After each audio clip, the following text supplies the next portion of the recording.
Hello, everyone. This is Cody Lee of BlackCatBooks.org, author of I the Dragon, Cruel and Beautiful, Rabbit Hole, King Dio, Lauren Frey, and the upcoming Jaw of the Dragon. So, one of the interesting things about Bayonetta 3, I don't want to say the most interesting, but in regards to game journalists, in regards to people like trying to downplay Bayonetta 3, there's been one reoccurring thing in regards to what makes the game bad in the eyes of gaming journalism, and that is the ending. And honestly, I'm not sure I even really disagree. I'm not sure I want to go into that at this point. I think I need to like maybe adequately like rethink my thought. I don't know, maybe I will. But basically, game journalists are unhappy with like the implications of the ending, specifically that uh, Bayonetta gets with Luca. Like people do not like that, and in my mind, I kind of agree with that. My issue is that like my reasoning is different. In their perspective, they don't like the fact that like Bayonetta has sex with a man in every single multiverse, but my view, and I really do think this, is that like the writing is just not very good. That's kind of my stake on this is that like the story, the romance between these two wasn't very well fleshed out. It's not interesting. They didn't have a lot of good moments in this game or in two for that matter. Like you kind of have to go back to the original to kind of get a feel for like, oh yeah, these two were meant to be a couple, even though she's like 500 years old, like yeah, that was always like intended to be like the end result of like their relationship. I think that was like pretty blatant from the beginning, but it was botched, by two and like maybe by three, because like by three, like Luca's role in three is so bizarre and inexplicable. It just doesn't make a whole lot of sense, right? Like he just kind of appears. He's in the multiverse. He's like going around with you, and like he's just kind of like not really doing anything, but he's still there. It's so it's so like frustrating in a lot of ways, like seeing how badly the character was botched, in this game, because like they should have been, I think, like Luca's big moment to shine. Like I think they should have had a lot more cute moments together, uh considering the fact that like their daughter has come back from the future toward them of like the incoming calamity. Well, actually, their daughter from like a parallel universe. It's complicated. So basically, what I feel like is the game really should have emphasized the relationship between Bayonetta, between Viola, and between Luca, and really kind of established, that they are a family, like it should have been like Bayonetta X family, right? The Bayonetta family, right? Like the Spy Family equivalent of these the action game franchises. It really should have been like I think all about that, about how they're care about each other a lot, right? But going into like three, going into like, well, 90% of three is not about them at all. Like that's the thing. Like 90% of three is just going from set piece to set piece to set piece. Like all these cool multi-plat like universes with all these cool alternate versions of Bayonetta and like the characters, and uh you don't have like a clear idea of like what each of these settings are like, but that's what makes it fun. That's what makes it appealing. You get all these like crazy situations you get into.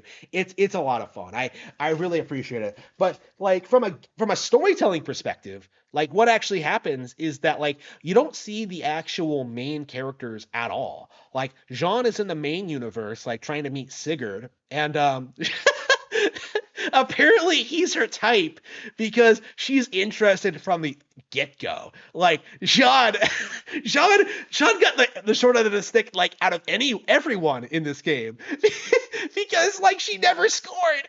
Like, oh no, here lies Jean. No, she never scored. I was like baffled by how badly she jobbed in this game. But like, when it comes from a storytelling perspective, like what happens? She goes to the facility, gets Sigurd, leaves, and then like she dies in the most bitch made way possible. Like here lies Jean. She never scored. Like that is Jean's character arc in three, and Bayonetta doesn't even seem to care that her super best friend is dead, you know? Like like it's just it's embarrassing, you know? Like it makes her look bad in a lot of ways. Like you kind of don't understand why like you get all these Bayonettas teaming up at the end to fight the final boss, and they still can't win, so they have to like do some ridiculous thing. I don't even remember what they did. I feel like these games have a problem. Like 2 and 3 have like the same kind of problem where like the final boss is so like cutscene heavy and like you just don't care enough. It just uh, it's not very well thought out and it's not very well executed. You know, like I feel like there could have been way the issue I think is that Bayonetta, like the story is essentially a vehicle to get the characters moving from place to place, right? Like the story itself isn't the focus, right? They kind of had an endpoint in mind, but like 90% of the time it's just them going from place to place. And that's the thing, is that like this isn't a problem relegated to Bayonetta 3. It's a problem in every single Bayonetta game up to this point. Like even the first like has a really rough story that people don't really talk about. I don't know anyone who really pays attention to the story in Bayonetta. I myself like skip all the cutscenes every time I play the game. Like I think the original Bayonetta and especially 2 are just as ridiculous and don't do a lot of service to the characters. I just feel like the characters just aren't all that interesting. Like when you get down to it, like the things that make them interesting are like the designs and like the general like gameplay loop. Like the story itself is irrelevant in Bayonetta, and it always has been. And that's kind of my issue with people like complaining about the ending is that they're just going to throw it all out for Bayonetta 4 anyway. Like that's the thing. It's just not going to matter at all. Like people are complaining that like, oh man, Viola's going to be the protagonist of 4. She's the new Bayonetta. No, they she isn't popular enough to carry a new game on her own, right? They are going to make Bayonetta 4 and it's going to feature Cereza. It's going to feature the original. Like they are not replacing their iconic character. It's just not going to happen. Like people are getting too hung up on over like on like the story of these games when it really fundamentally 100% does not matter. That's kind of my view on it. Like it's disappointing that they can't do anything better with these characters or setting or world, but that's why you have novelists. That's how you have writers like Cody Lee who are creating these kind of action franchises in novel format. Please buy my books. Yes, they're very similar to Bayonetta, only with an actual cohesive plot and narrative, you know. But yeah, this is the downside to making video games, right? Is that you don't necessarily have good writers. You don't necessarily have the ability to compete. To create a compelling narrative because it gets in the way of what you actually want to create as a game. You know, like again, I've always said that like story just gets in the way of the gameplay, and I think this is a really really good example of that. Like I think if the final boss of Bayonetta 3 had like less cutscenes, like it might have been perfectly enjoyable. But there were so many times where like the game just stops so that you can just like watch a cutscene play out. Like it just kills the entire flow of it. It ruins the entire thing. I just don't think it was like a very well thought out final encounter at all.